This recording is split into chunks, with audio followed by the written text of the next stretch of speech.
if Albert and Vic put as much time and effort into doing something legitimately as they do to doing something illegally, I think they'd probably be multimillionaires.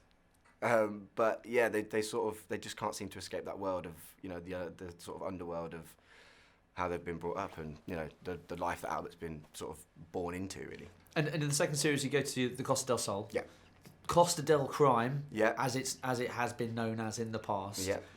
What were your preconceptions of that part of the world prior to working on this, or did you know it well? Well, I knew it was. I knew there was sort of like there was that sort of slight underbelly to Spain, and there was a lot of ex-bank robbers and gangsters and whatnot would sort of go to south of Spain to hide out. So I always knew that existed, and I think it probably still does exist. And I knew that I think that's why Spain was such a good place for us to shoot the show, because it's still it's there. Do you know what I mean? It's still we're within the four walls of that sort of lifestyle, really. So it was sort of it lends itself well to the story, I think. I mean, it must be outside of Great Britain the most geezerish outpost in the world. Yeah. I mean, were you having full Englishes every day? Maybe 3 times a day? We weren't, actually. We weren't. I mean, we found there's a little Irish pub that we used to go to quite a lot, but they I never actually went in there for full English. But there's quite a few places that would serve a full English. Like I said, Irish. Wherever you go in the world, you can always manage to find an Irish pub somewhere, right? So there was quite a few of those in Malaga. But to my knowledge, I can't remember ever having a full English while I was there.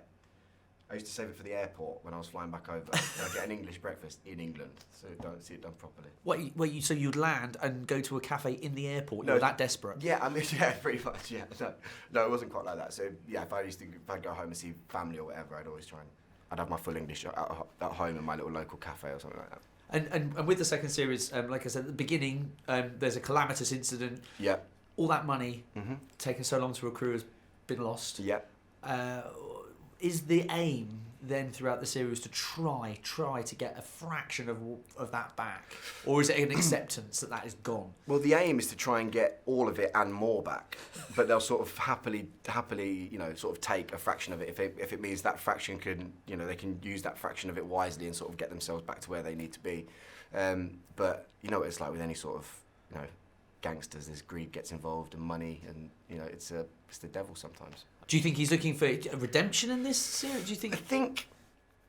I mean, Albert's trying to go straight. I mean, that's his aim, really. Albert wants to set up a legitimate business. That's when he tries to buy the bar and he's the pitch with the investors and whatnot. That's Albert's real dream. But I mean, I think Charlie even says to Albert in the first episode, he says sometimes it's a crooked road that finally goes straight. So, like I said before, as much as Albert wants to go straight, he knows that he's always going to be drawn back into that life of sort of debauchery and just illegal trouble. Trouble, basically. Yeah, a lot of trouble, and especially with his old man there as well. It's just sort of he's never going to get away from it.